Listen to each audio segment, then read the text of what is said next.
Hey everybody, I'm Griffin, and this is Theta, and this is a death battle. No, that's not our intro. Welcome to Stone-Faced Reactions, where we watch videos and then don't react to them whatsoever. Hey everybody, welcome back to another Stone-Faced Reactions. I'm Griffin, this is Theta, and we're here to spin the wheel and just see what we get. It's gonna be fun, it's gonna be random, and it's probably gonna be superpowered beatdowns. There's still the blue part of the wheel, right? I believe so, yeah. And oh, it's Deadpool versus Kick-Ass. Where is that on our list? That'd be that a real is a real rivalry, yep. All right, now I guess the big question, since I'm picking here, is have you actually seen Kick-Ass? I'm Adam, and this is real. Yes, I have. Oh, amazing! So have I. I definitely enjoyed it when it happened, but if I have to choose between these two movies, it's got to be Deadpool, honestly. Not that Kick-Ass is bad, but that Deadpool's amazing. I mean, can't argue that. You get to defend Kick-Ass. Well, I mean, you picked Deadpool, you go first. All right. Well, Deadpool is the movie everyone was waiting for it to happen. An actual R-rated superhero movie with the merc with the mouth, who just lampshades every single thing throughout the entire movie, has a blast just making fun of the X-Men, and just doing goofy stuff. And despite it being goofy and sacrilegious and everything, it still has like a good dramatic heart. And I'm trying to remember the actor again. It was fuck. Ryan Reynolds. Ryan Reynolds. Definitely remember that off the top of my head. Ryan Reynolds is just a great actor, honestly. I think he pulls it off because he's just a fun, goofy guy, and he fits the role perfectly. That all? What all you got? Well, there's supposed to be other metrics here, which is like costuming, action, and stuff. But I'm relying on the Deadpool character to just pull this whole movie through. So, I love Deadpool, right? Mm-hmm. I've read everything from his original appearance, which isn't even funny because he wasn't even a comedy character back then. Yeah. To his original run, all the way up till Marvel Now, which was I think 2016. I haven't really caught up. That's an amazing amount of reading. Oh yeah, no, I love Deadpool. My entire Marvel experience, which is why I love the Marvel movies so much, is that I've only seen them through Deadpool's eyes. I've never seen the serious take on it. Deadpool has issues in like 2010 onwards, where he's back in time in comics he was never in, as though he was there, seeing the events of like Secret Invasion or whatever. So it's like, what's going on? And he's talking to people like it's modern day still. I think I remember seeing or hearing about one of those recently where it's like Secret Wars, oh yeah, Deadpool was there all along. He actually got the Venom symbiote and it gives him Jerry curls. That's and crazy. Then he sells off Tony Stark for money. Or explaining why Deadpool has a child, and it's a whole episode of, not episode, it's a whole comic of him versus the main villain of it, the White Man. 1970s comic, The White Man. But, yeah. No, I love Deadpool, but I will say, Deadpool is the movie we all wanted. Kick-Ass is the movie we deserved. It was a better movie. It had a better story. The characters were more relatable. Their losses were on a level that you could feel more. It wasn't as crazy, oh yeah, well I was kept in a basement my whole life. Oh yeah, well I was beaten in a basement my whole life. It wasn't some weird fetish thing between the main characters. It was, hey, I'm getting my ass beat every day, and now I can't feel anything in my nerves, so maybe I can use this to my advantage to help people. It was very... Deadpool is a jokey kind of character. Kick-Ass was a character you could relate to, because he was just a picked-on kid. Ryan Reynolds was a smart-mouthed guy doing mercenary jobs before he was even a superhero. Right, and I think like the critical thing in here is, when exactly did Kick-Ass come out? Because I think it came out before any of the Marvel Cinematic Universe movies did. No. No? What year did it come out? I don't remember, but the Hulk had already come out, and that's considered part of the Cinematic Universe. DB... It might have come out after Iron Man, I'm not sure. Right, before or after Iron Man? 2010. Well, again, the Hulk is considered part of the cinematic universe, so it came That out after the Hulk. that is true. Iron Man came out in 2008, so it actually, yeah, so it's coming out before the whole universe comes together because these were still individual films. Like the Avengers was still the sparkle in like someone's eyes. I want to point out to you that Deadpool is not part of the Marvel Cinematic Universe yet. He'd like to think otherwise. He would like to think otherwise, but his movies are as separate as the original Spider-Man movies are. Right. He is a Marvel character. Context. He's a Marvel character. He's not part of the universe until he's introduced into it. Right. No, that's fine, but I mean the context, like because Deadpool has came out after like Avengers, after like a half decade of movies of superhero renaissance and a lot of lessons learned. Kick-Ass doesn't have the benefit of every single lesson that was learned. But I think it still came out as a pretty good movie regardless of that. I'm saying it has a better story than Deadpool does. Mm-hmm. Costuming. God, Deadpool's costume is good. And Kick-Ass takes their costumes kind of as a joke. Though it also takes it kind of seriously. I mean, Big Daddy does. Big Daddy's costume is rivaling Batman's in any released movie. Mm-hmm. And, shit, I can't remember the girl's name now. Her superhero name. It'll definitely get mentioned. It's like Power Girl or something like that. And mm-hmm. Hers was a good costume as well. And the action, I think the action in Kick-Ass was better than the action in Deadpool.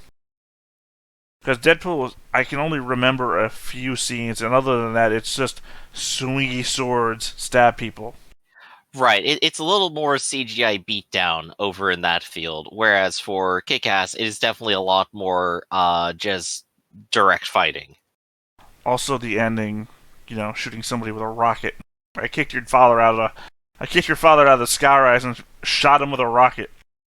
I think that still kind of beats Deadpool's helicarrier falling over. I gotta admit, it is pretty cool.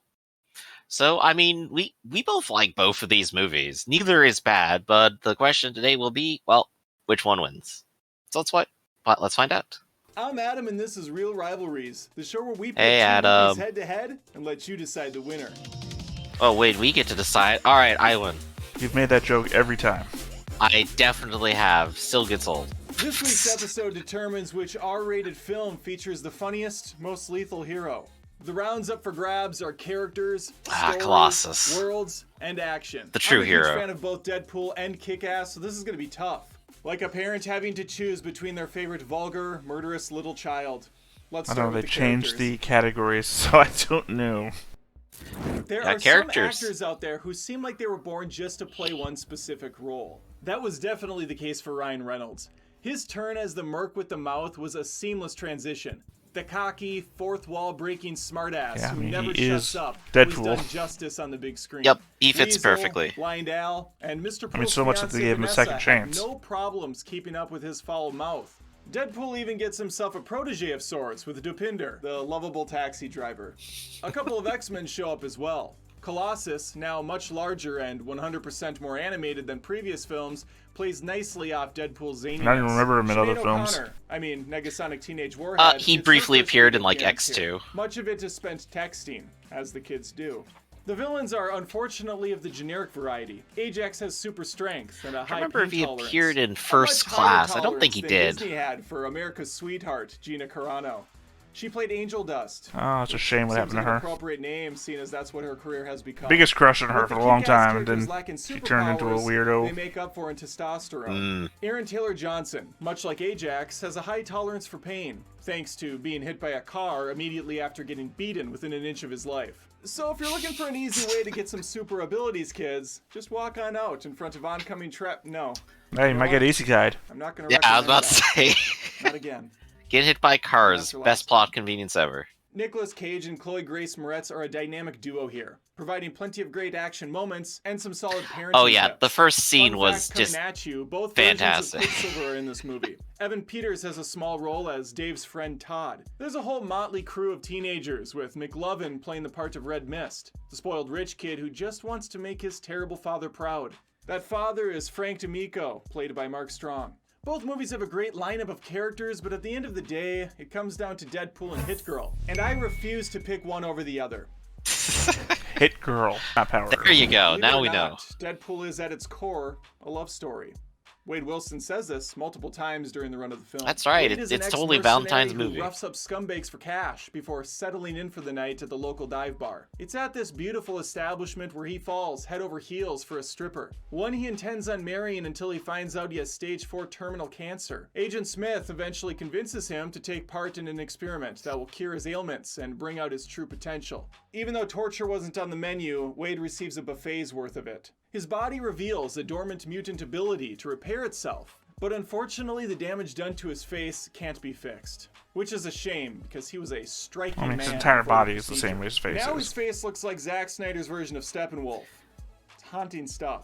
I've definitely seen Ajax, more the man dramatically responsible for this scary mess, Phantom of gave the Wade Opera impression masks. This could be reversed. This puts Wade on the path Yeah, in for the comics he revenge looks in a the lot hopes worse he than can this. get cured. By the Yeah. end of the picture, Here, he I knows think that they his just face wanted to will make sure he forever had look something the like he reviews could of the Green comfortably Lantern wear film. throughout the whole movie. Thankfully, as a stripper, Vanessa's seen some so an ugly mug on a dude, I mean, that's a walk in the park. That's a Tuesday for her. Dave poses a question to his high school friends. What if a regular person put on a suit and started fighting a crime? After learning the hard way that fighting crime isn't all just comic book pageantry, he ups his game. Things escalate quickly. His persona grows in status, which motivates Dave to head on new challenges. Nothing would prepare him, though, for his first run-in with Hit Girl. The middle school murderer is seen absolutely punishing some of Frank's men in an apartment building. I mean, because he's basically Nightwing in this respect. And sends out the dogs to Right, take him down. she has Frank's like son, actual Chris, training believes and he can stuff contain the and situation. is ready Goes in for as a new this. hero named Red Mist. The picture caps with Big Daddy being incinerated. It's a BioShock reference for you. Hit Girl goes on a killing spree, and there's a final fight between the D'Amico family. Both films put a nice spin on an otherwise dated formula at this point. I'm going with another tie. They're both good. Yeah, we're doing this. Better not do the tie thing the whole way through. The X-Men no. franchise is an absolute mess. That's putting it lightly. One that Deadpool has no problem pointing out time and time again. The film has a great level of self-awareness to it. This is noticeable from the onset, as credits fly by with mocking I don't know, titles Deadpool kind of associated cheats. to the actors And then it's some of like the staff. tongue-in-cheeking, Deadpool adding constantly breaks the fourth wall by MCU speaking directly elements to the into audience. itself. There's tons of pop culture references, sight gags, and fantastic music throughout the picture. Everything feels a lot dirtier here too. Partly, of course, due to the vulgar language and graphic violence, R-rated but also superhero the overall movie. look of the film. Xavier's mansion may be intact for once, but everything else has a nice, fresh layer of grime to it, which helps set this one apart. 2010's Kick-Ass had a lot of these aspects 6 years earlier. Director Matthew Vaughn shoots for stylish realism and sticks the landing. The comic book inspiration can be seen throughout the film, and the script doesn't shy away from the complex, often intricate thoughts that teenage boys have. They're gross. I know, I used to be one. Long ago. The heroes and villains just all remember wear the past. appropriately cheap-looking costumes to drive the realism home. No one here is a master seamstress like our Peter Parker is. Just like Deadpool, the music is another big highlight. Joan Jett's bad reputation will forever remind me of that incredible lobby shootout. Two great playgrounds to fight That is in, an but I'm a amazing sucker for reload. X-Men and Yep. Careless Whisper. So Deadpool's gonna take a point here. Son of a bitch. There is something if Kick-Ass downright wins in magical action, about watching that means a it is guy a drive tie. through the roof of an SUV, Yep. dispatching a bunch of dudes to the lovely stylings of Salt and Pepper.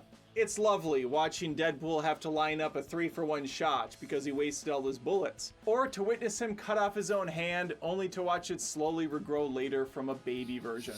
There's truly a little something for everyone here. He slices, he dices, he even frets over whether or not he left the stove on. As a bonus, this maximum effort sometimes plays out in beautiful slow motion. Not to be outkilled here, Kick-Ass provides plenty of, well, kick-ass moments, many of which come from Hit Girl as she shoots, stabs, maims, and rolls right into our hearts. The Kingsman director doesn't shy away from the over-the-top murder fest either. No. He lets us take it all in. We know it's going to be a messy affair right Those away two are just when straight our up murderers. superhero flying attempt goes south real fast. Kick-Ass kind of fights the same way Homer Simpson boxes. Poorly. But man, the guy can take a hit. I mean, yeah, they're which there is the good whole because fight. he takes many of them. The movie contains jetpacks, rocket launchers, butterfly knives, and an 11-year-old assassin who makes the 3 ninjas look like the 3 A tie is the only fair thing to do with this round. It. Now I'm gonna say there we Deadpool go. The 1 point. Let's wrap this up. By my account, Deadpool barely squeaks out a win, but I think we're all in agreement. These are 2 crazy, off-the-wall action comedies that are aging like a fine chimichanga. Now let's hear from you. Give us your winner, like the video if you felt moved in any way, and I'll see you next time on another Reel Rivalries. Again, they're both great movies. Thanks for watching. Go see both of them. Do it. I just think I'm more likely to rewatch Kick-Ass than I am Deadpool. If you're a fan of movie debates, feel free to subscribe to What would I rewatch? I barely rewatch movies at all. That's just a tough question. But I'd probably say I probably have equal chance of rewatching them both. Well, I mean, Deadpool came out more recently as well, so Kick-Ass is further back in my mind. Oh yeah, just to remember more about it. That would be good. But yeah, barely squeaked out a victory, and you get to choose the next one. Yep. At least we don't have to figure out what to do with the tie. Nope. I was ready for a rock, paper, scissors. All right. Well, this has been Stone-Faced Reactions. I'm Griffin, that's Theta, and we'll catch you next time. Hey everybody, thanks for watching another Stone-Faced Reactions. If you have an idea of another video we could go ahead and watch, go ahead and put it in the comments down below, and we'll add it to the wheel. Be sure to like, comment, and subscribe, and let us know what you thought about this video, what parts you liked. And until then, we'll see you next time. Is this too goofy?